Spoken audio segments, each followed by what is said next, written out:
Kharkiv, Ukraine. On the northeastern edge of Kharkiv, the streets are empty but the dumpsters are full. Andrey Taranenko is driving a white municipal garbage truck through Kharkiv's Saltivka neighborhood. Rows of high-rise apartment buildings in Saltivka are in ruins. Some of the Soviet-era housing complexes have craters from Russian rockets. Others are streaked from fires. Some of the buildings have been so heavily pounded by Russian artillery that they've partially collapsed. Yet some residents are returning to fix up their apartments, while some never left. And they produce more and more trash every week, says Taranenko.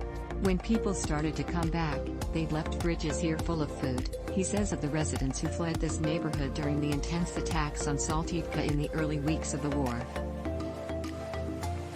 So they started to throw away things they didn't need. So of course there was a lot of garbage here. Because of the shelling and debris in the streets, he says garbage trucks couldn't get into some areas for weeks. Trash was piling up on the sidewalks. Everything was rotting. Saltivka remains in range of Russian artillery, though the shelling here now is intermittent. Taranenko and his three-man crew all have been issued bulletproof vests, but only one of the men is wearing his. The windscreen of their truck is cracked from an explosion. Even more menacing, there's a walnut-sized hole in the passenger side of the cab where a piece of shrapnel from a mortar went through the door. It's lodged in the back of the cabin behind Taranenko's seat. As the trash collectors swing bags of rubbish into the back of the truck, the booming of artillery is a constant reminder that the front line is only a few miles away. Yeah, yesterday for example it was quite loud here and honestly I was quite scared, says Taranenko, who's been driving a garbage team.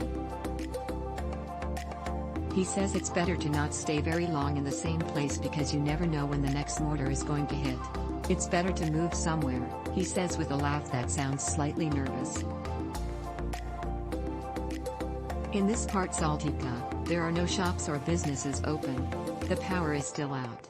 Buses haven't resumed running. Svetlana Bobrysheva, however, has remained here throughout the war. She says she takes cover in a basement bomb shelter when the shelling gets really bad. It used to be that the garbage men making a racket with the trash cans first thing in the morning annoyed her. But now it's completely different. Thanks so much to these guys, she says. Bobrysheva grew up in this housing complex. In the 1980s she moved into the same flat but she now stubbornly refuses to leave. Her apartment is on the third floor. She points it out by noting that it's underneath all the burned out ones. When the neighborhood came under heavy mortar fire from the Russians and most residents fled, Bobrysheva says the garbagemen kept showing up.